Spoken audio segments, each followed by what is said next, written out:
여러분 안녕하세요. 엄마표를 응원하는 철학적 교육 전문가 쑥스입니다. 반갑습니다. 거의 아시는 분도 있겠지만 거의 모른다. 99%는 모릅니다. 그렇게 가르치면 안 된다. 제가 교사들한테 지금은 초등수학 공부를 시키고 있고 이제 저 스스로도 공부해가지고 했더니 정말 이 1학년 때 나오는 자연수 1, 2, 3, 4 하나 둘 셋 넷 다섯 또 9까지 세는 거 거기서 10을 넘어가는 거 이런 원리를 몰랐어요. 그게 얼마나 심오해. 예, 그치? 엄청난 겁니다. 그것은 코페르니쿠스적인 변화예요. 그러니까. 한 자리에서 두 자리에 넘어갈 때 9에서 10이 된다는 사실은요. 성인들에게는 지금 장난이지만 아니 안 장난이에요. 8살에게는 정말 무서운 겁니다. 맞아. 그래서 그거를 그 세계를 이렇게 애들한테 경험하게 할 때 네. 정말 엄숙하고 세심하게 스스로 그 탐험하는 그런 굴 속에 들어가는 그런 기분을 그래. 본인이 느껴야 되는데 성인들이 그걸 확 굴 속에다 불을 붙여주고 애를 집어넣으면 모르죠. 그것이 굉장히 신비하다는 걸 모른 채로 그냥 10이 있어 그냥 이렇게 가버리는 거죠 지금. 그게 사실 너무 안타까운 거죠. 이제 그런 일부터도 문제고 뭐 3학년의 분수는 정말 신비한 거예요. 그 전까지 아이들은 숫자를 하나만 다루죠. 맞아요. 근데 분수는 두 개의 숫자를 동시에 다룹니다. 이렇게. 이건 엄격히 말하면 나눗셈이라는 연산과도 관계 있어요. 맞아요. 이런 관계를 따지지 않고 분수는 분수고 나눗셈은 나눗셈. 다 3학년 책에 나오지만 거기서 엄청 혼란이 심하고요. 이제 4학년 이후에 가면 이제 확실히 논리적으로 도형도 세지고 이런 과정들이 논리적으로 가지 않고 초등수학은 직관적으로 가요. 네, 맞아요. 근데 교과서는 논리적으로 흐르고 있는데 교과서 설명이 완벽한 논리를 갖추지 않고 있어서 직관적으로 가요. 그래서 아이들이 괜찮은 아이들 어떤 아이냐면 유치원 때 조기에 수학 공부하지 않고 구구단 외지 않고 상상력과 관찰력을 풍부히 가진 애들 감각이 그런 감각이 있는 아이들이 이상함을 느낍니다. 4학년부터 교과서가 완벽하지 않다는 걸 느껴요. 그 벌써 중학생 사고를 하고 있는 거예요. 그래서 이게 왜 그러냐? 예를 들면 이제 제 카페가 있는데 거기 어떤 부모님이 작년 가을에 올린 것 같아요. 1년 전에 우리 아이가 6학년인데 비례식의 성질을 배우고 왔다 오늘. 근데 비례식 성질이 이겁니다. 외항의 곱과 내항의 곱이 같다. 이렇게 설명해요. 책이. 근데 그 과정이 아주 간단해요. 논리적이지 않고 그냥 하나의 예를 딱 보고 이거다. 그거 보고 그냥 일반화 시켜버렸어요. 맞아요. 그래. 항상 그렇다. 수학에서는 항상 그렇다는 것이 대단히 중요한 거고요. 논리적으로 딱 설득이 돼야만 항상 그렇구나 인정을 하는 거예요. 그것을 성질이라고 해요. 법칙이라고 그러고 공식이라는 거예요. 어떤 것이든 그렇게 할 수 있다는 거예요. 그럼 그렇게 될 때까지는 아이가 그것이 이해가 가야 되는 거예요. 근데 그 6학년 아이가 이해가 안 가는 겁니다. 어떤 하나의 예만 들어서 거기서 그랬지. 그러니까 항상 그런 거야. 책이 그렇게 설명하고 있어요. 그래서 그거를 집에 와서 엄마한테 물었어. 엄마 이거 항상 그런 거야? 근데 엄마도 이제 당황해서 책을 쭉 읽어보니 책은 이해가 가는데 항상 그렇다는 말을 할 수가 없는 거죠. 이게 중학교 책 같으면 있을 수 없는 현상인데 초등학 책이니까 그렇게 구성됩니다. 초등학 책은 초등학교 1학년부터 6학년까지 그 직관적인 설명을 이제 기본 어떤 교육 철학으로 가지고 있기 때문에 거기서 끝내고 있어요. 그리고 그걸 일반화하려면 사실은 문자를 써야 됩니다. 문자. 그렇죠. 네, 변수나 이런 미지수 문자를 써야 되는데 이 문자는 늦게 쓸수록 좋고 문자를 빨리 쓰는 게 좋지 않거든요. 그래서 중학교 올라가서 쓰게 되는데 초등은 문자가 없다 보니까 일반화하는 게 굉장히 어렵습니다. 그렇다면은 좀 많은 예를 가지고 이제 설명했으면 좋겠지만 불행하게도 초등 교과서는 딱 한 가지 예만 가지고 비례식 성질을 일반화하고 있어가지고 학생들이 비례식의 성질을 배울 때 왜 그러지? 왜 항상 그러지? 진짜 그럴까? 이런 의심이 들면은 그런 교육이 안 되는 거죠. 그 의심을 이제 지가 어떻게든 파서 항상 그렇구나 하고 이해하는 순간까지는 그것은 그 아이의 지식이 될 수가 없죠. 그런 문제점이 초등에 있긴 하지만 그래도 그런 것들이 다 중학교 올라오면요 모든 문제를 풀고 또 중학교의 수학 개념을 이해하는데 반드시 기초가 된다는 거죠. 그것이 없이는 중학교 조금 수학은 부족하더라도. 그래서 저는 이제 중학 선생님들에게 초등 수학책을 제가 보라는 얘기는 지금 네가 쓰는 논리는 완벽한데 이 아이들은 초등학교 때 그 논리를 배우지 않았어. 맞아. 그러니까 근데 초등은 그렇게밖에 할 수 없으니까 네가 그것을 채우고 애들을 가르쳐야 된다. 그렇지. 네가 오늘 설명하고자 하는 것의 기초가 애들이 조금밖에 안 돼 있어. 네가 설명하고자 하는 것은 완벽한 논리야. 그럼 이 사이에 갭이 있어. 그 갭을 메워주는 것이 교사의 중요한 역할이다. 중등교사에 그렇게 이제 선생님들한테 제가 강조를 하고 있죠. 네. 근데 초등학교 애들이 중학교 수학을 볼 때는 굉장히 딱딱하죠. 예. 되게 딱딱하고 말은 된다는 거는 이해는 하는데 공감이 안 되는 거죠. 그 부분에 대해서. 근데 사실 초등학교 아이들한테 그게 되게 중요하거든요. 예. 이게 내 편이냐 아니냐 이런 느낌이랄까? 맞아요. 그게 되게 중요하기 때문에. 그럼 정서적으로 네. 심적으로 이제 이 굉장히 중요한 부분이에요. 그러니까 교육이 그냥 뭐 학문적인 입장에서 또 교육적인 입장에서 가는 게 아니거든요. 아이들은 자기가 수학을 잘 모를 때 그거를 남한테 빨리 내놔야 그것을 이렇게 피드백 받을 수 있는 기회가 되는데 저 사람이 나한테 심적으로 이제 내가 믿을 수 없는 사람이면 선생님한테도 질문도 하지 않고요. 모른다고 표현도 하지 않습니다. 그래서 그냥 그 모르는 채로 몇 달을 흘러가 버리면 이제 완전히 그냥 수학이 잠겨버리는 거예요. 수포자가 돼버리고. 그래서 빨리 그거를 선생님도 진단해야 되는데 교사가 이제 아이들한테 그런 신뢰가 없으면 아이들이 선생님을 믿을 수 없으니까 자기 약점을 보이지 않죠. 맞아요.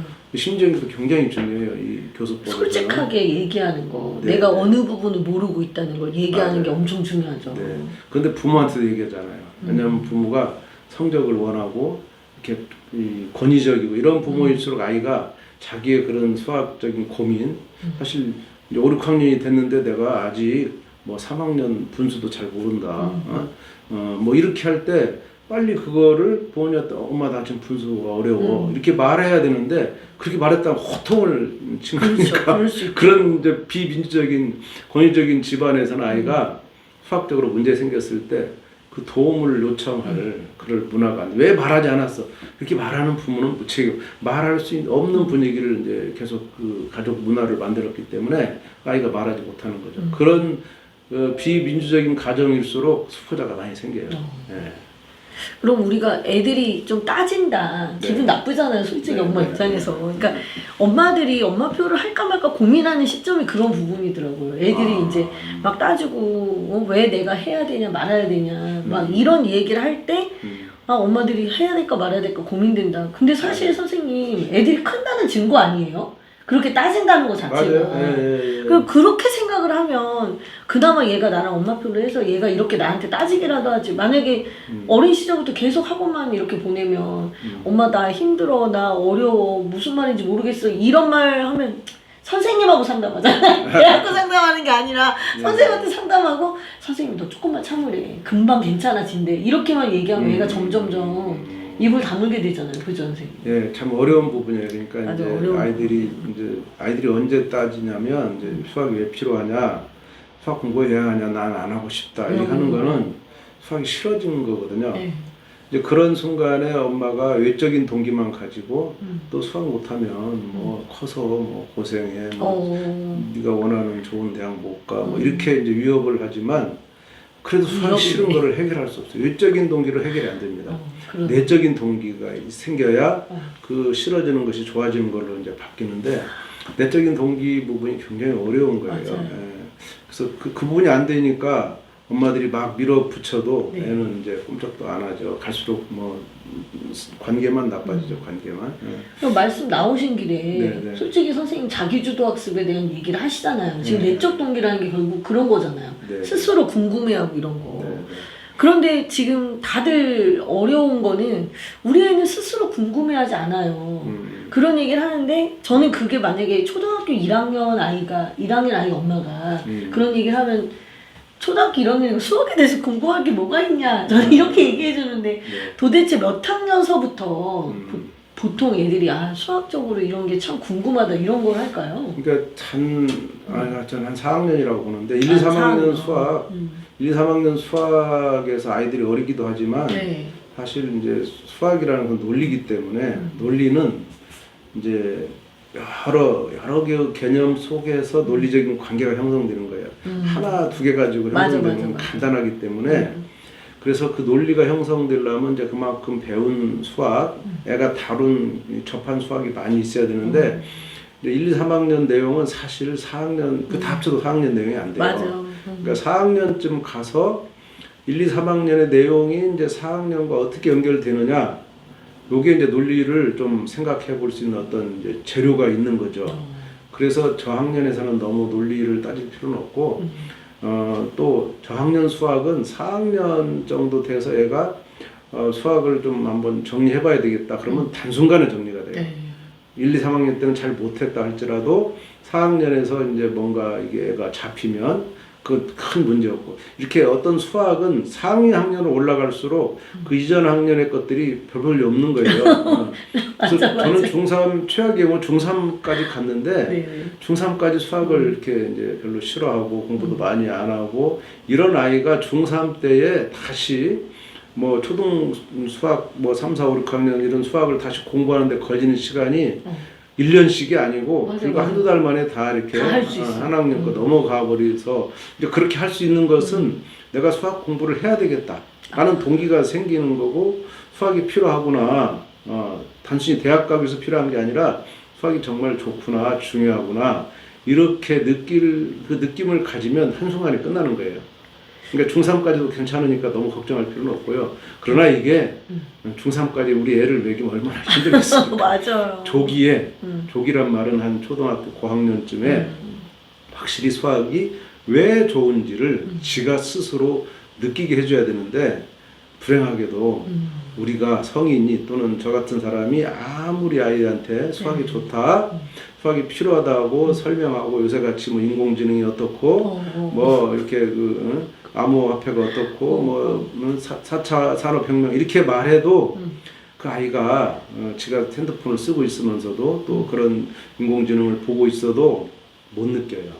그건 자기가 아닌 그냥 세상. 도구네. 그냥 도구야. 자기의 도구로 쓰고 자기가 그거를 만들 필요가 없다. 이렇게 느끼기 때문에 당장 설득이 안 됩니다. 맞는 말이에요. 예, 저도 교직이 있을 때 그 부분에서 학생들에게 설득을 못했어요.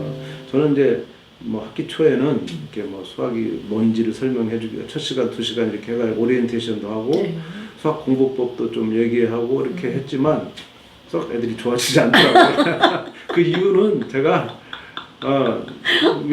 제가 외적으로 이제 시킨 거죠. 그렇죠. 어쩔 수 없죠. 권위가 있잖아요, 선생님. 고3 선생이니까 애들은 당장 대학을 결부시켜서 그렇죠.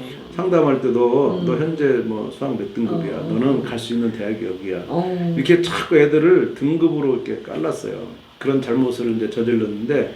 그때 그럴 수밖에 없잖아요. 근데 그게 이제 아니란 걸 이제 요즘 깨달았죠. 제가 이제 다시 교직에 갈 수는 없지만 부모님들도 마찬가지입니다. 부모님들도 설득 못해요. 그러면 그 아이가 어떻게 수학을 좋아하게 만들 거냐? 그 방법은 여러분이 이제 취해야 됩니다.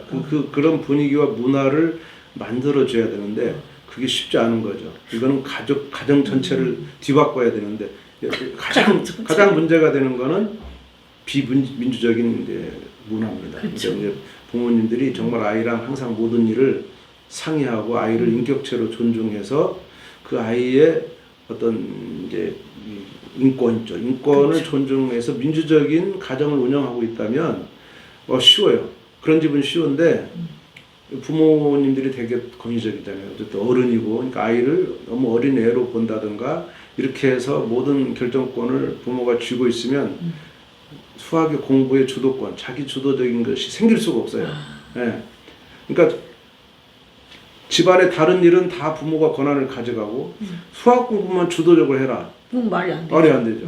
다른 일을 주도적으로 할 수 있는 권한. 마음에 안 들지만 뭐 자고 일어나는 시간도 지 마음대로 할 수 있고 어떤 때는 늦어가지고 학교 지각하는 수가 있더라도 그 책임도 본인이 질 수 있도록 하는 이런 시행착오를 겪어가면서 내가 이제 내 인생의 주인이구나 하는 의식이 있어야 수학 공부도 지가 주도적으로 할 수 있는 거예요. 수학뿐만이 아니네요. 일단 지금 집안이 민주적으로 운영하는 것만으로 되는 건 아니지만 일단 그것이 안 되면 안 되는 거예요. 그게 일단 1차적으로. 이게 된 집안에 한해서 2차적으로. 여러분 벌써 이제 1차적으로 다 걸리는 거예요. 1차적 아니 그래서 어떤 엄마는 우리 애가 나랑 너무 행동이 비슷해갖고 애랑 자기랑 똑같은 줄 알았대. 그랬는데 요즘에 이제 검사 도구도 되게 많잖아요. 네네. 근데 해보니까 애랑 자기랑 너무 달랐던 거지. 그러니까 그거를 알고 나서는 조금 나아졌다라고 얘기하던데 그렇죠. 그런 게 되게 심리검사 중요하겠다. 같은 거. 네, 그렇죠. 그래서 많이 하죠. MBTI를 비롯해서 굉장히 많죠. 네, 맞아요. 그렇게 해서 이제 아이가 가장 자기 스스로 만족을 느끼는 상태, 네. 그런 상태가 일단 가정 분위기가 돼야 되고요. 이제 그런 이후에 수학으로 다시 들어왔을 때, 네. 그러면 이제 수학을 좋아하는 경험이 뭐냐? 경험이 필요한데, 그 경험은 성인들이 이렇게 직접적으로 밀어 넣어서 주입으로 할 수는 없는 거예요. 본인이 느껴야 되는 겁니다. 그럼 우리가 이제 아이들 어렸을 때 키울 때는 많은 곳에 가서 체험을 시키고, 여행도 가고, 또 이제 어디 체험장에 가서 놀게 하고, 뭐 요새는 유치원 때는 키즈 카페 같은 데 하고, 예, 저도 가끔 따라가지고 손주들 따라가 그렇게 하는 그게 왜 하는 겁니까? 그 아이가 해봐야 되는 거지. 그치. 내가 집에서 아무리 데리고 놀아봤자 그런 경험 못 시켜요. 맞아. 그런 겁니다. 그래서 결국 수학 공부도 아이가 이제 내가 할 수 있는 어떤 분위기를 만들어 줘서 그 아이가 이제 해내도록 하는 그 경험 속에서 내가 해보니 이렇더라. 내가 해본 수학 공부를 제대로 해봤더니 수학은 좋더라, 싫더라. 이 판단을 아이가 스스로 해야 돼요. 그러면 어떤 경험이 아이한테 좋은 수학에 대한 좋은 추억을 심어줄 수 있느냐? 그게 논리적인 사고 경험이에요. 논리적으로 사고하는 경험인데, 논리적으로 사고하는 거는 이제 어떤 새로운 수학을 배울 때, 예를 들면 내가 정삼각형을 배울 때, 4학년이죠? 정삼각형을 배울 때, 정삼각형이 뭐냐는 것이 있어요. 수학에서는 항상 뭐냐를 따져요. 이게 정의라고 합니다. 그거를 가지고 정삼각형에 또 성질이 있어요. 정삼각형은 세 변의 길이가 같은 삼각형이에요. 그게 정의입니다. 근데 성질로는 뭐가 있냐면 각이 다 똑같다는 성질이 있어요. 그러면 각이 똑같다는 건 성질이에요. 이렇게 정의와 성질, 수학은 항상 모든 개념은 정의와 성질을 가지고 있어요. 이 정의와 성질이 교과서는 1, 2, 3, 4, 5로 나타날 때 1이 정의고 2, 3, 4, 5가 성질이에요. 그러면 1을 가지고 나머지 2, 3, 4, 5를 만드는 건데 1과 무관하게 2, 3, 4, 5가 지금 가르쳐지면 안 된다는 거예요. 그래서 예를 들면 각이 3개가 똑같아. 정삼각형은. 그러면 왜 그래?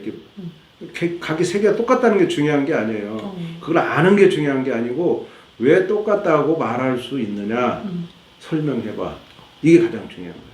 그럼 지금 당장 4학년 부모 같으면 지금 당장 애한테 물어보세요. 너 정삼각형 뜻이 뭐야? 그럼 애 입에서 정삼각형은 세 변의 길이 같은 삼각형입니다. 나오면 다행이고 안 나올 거예요. 그래서 이제 나왔어. 나왔어. 그러면 그 다음에 그럼 정삼각형은 여러 가지 성질이 있어. 뭐 한번 얘기해봐. 가장 먼저 되는 것이 세 각이 다 60도다. 또는 세 각의 크기 같다. 이거는 성질이에요. 정의가 아닙니다. 정삼각형은 변의 길이만 같은 거예요. 근데 보니까 각도 같아.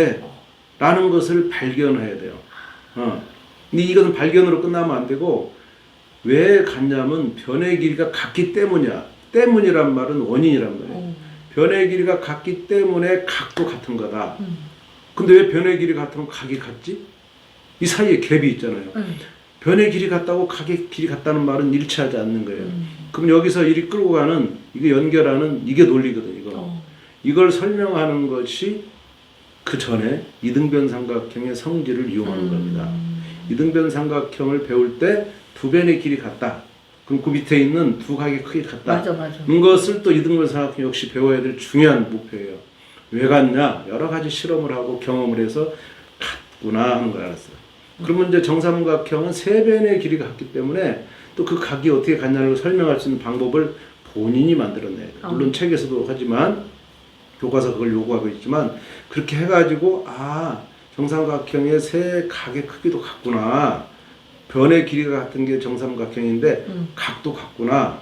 각도 같구나라는 것은 파생돼 나온 거예요. 그렇죠. 파생돼 나온 것과 원초적인 지식은 정의의 정.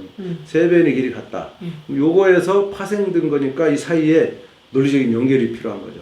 이거를 4학년이 말할 수 있어야 된다. 이게 어려워. 근데 이걸 말하게 만들어야 되고 말할 수 있는 책임을 줘야 되고 기회를 주는데 그것을 누가 가르쳐서 이거지라고 이해시켰다고 생각하고 선생님들이 이해했니라고 묻지만 애는 이해 안 되지만 이해했다고 얘기해야지. 말 안 하면 또 안 넘어가니까. 안 넘어가니까 이해했어요 하고 답할 뿐이지 사실은 그거는 선생이 이해한 거고 아는 이해 못한 거예요. 애는 선생의 도움 없이 그거를 이해를 해야 돼요. 그게 자기 주도라는 거예요. 그러니까 도형이라는 게 4학년 때 사실 본격적으로 나오잖아요. 지금 선생님 말씀하신 도형이라는 게. 네. 그럼 그럴 수밖에 없는 이유가 있는 거네요. 그게. 어렵죠. 그러니까 예. 이제 3학년까지의 도형은 그냥 주로 정의에서 끝나요. 뭐 삼각형이라 한다, 사각형이라 한다, 이런 걸 변이라 한다, 꼭지점이라 한다, 각이라 한다. 이게 4학년에 가면 이제 논리가 생기는데 4학년에서 가장 이제 이런 부분 삼각형 중에서 이등변 삼각형을 분류해내고 또 그것 중에 또 정삼각형을 또 뽑아내고 이렇게 뽑아내는 과정이 논리거든요. 왜 그렇게 이등변 삼각형 분류하냐면 안 그런 삼각형이 많이 있고 또 이제 변의 길이 같은 게 좀 특수하잖아요. 그 특수한 것을 관찰해서 아 이등변 삼각형이 있구나. 한번 그것이 뭐냐 한번 공부해봐야지 이런 식으로 가는 거거든요. 근데 이게 사각형으로 가면 사각형은 논리가 훨씬 복잡해요. 그렇죠. 변이 하나 더 생김으로 인해서 아마 10배 정도는 복잡해요. 변은 한 개 더 늘어났는데 사각형은 종류도 많고 그 다음에 거기에 그 각각의 특징이 되게 많아요. 그 중에 최고가 평행사변형인데 우리는 애들은 정사각형, 직사각형이 주로 집중해요. 맞아. 그 평행사변형은 사실은 이제 본격적으로 제대로 배우는 것은 중학교 2학년입니다만은 초등 4학년 책에도 평행사변형의 모든 게 다 써 있어요. 평행사변형은 이렇게 평행하다 이렇게 서로 이제 두 쌍이 그게 정의예요. 근데 거기서부터 나오는 성질이 평행만 한 게 아니라 이 변이 길이도 같아. 그다음에 각도 같아. 마주보는 각도. 그다음에 대각선을 이렇게 그으면 희한하게 대각선이 반씩 잘려. 뭐 이런 것도 있고 이게 초등에서 여기까지 깊이는 안 다루지만 그도 거기까지는 하죠. 말하는 애들이 있어요. 이렇게. 그럼 이제 그런 부분을 발견하게 하고 하는 이런 성질. 아 스스로 발견하게 해야 되는구나. 이제 교과서는 아직 초등학생이니까 직관적으로 길을 재개하고 각을 이제 크기를 재개하죠. 그래서라도 일단 발견을 하는데 그것을 논리적으로 이제 엄격하게 설명하는 것은 중학교에 가서 하는 거죠. 근데 애들이 왜 진짜 같을까? 이런 의문은 가지고 있어야 되는 거예요. 내가 재봐서 같다는 것은 실험적이에요. 논리적이 아니고 경험으로 하는 거고. 그런데 내가 모든 평행사변형을 다 재봤냐? 불가능한 일이에요. 그렇죠. 그러니까 내가 모르는 일본의 평행사변형은 안 같을 수도 있고 중국 것도 안 같을 수 있어요.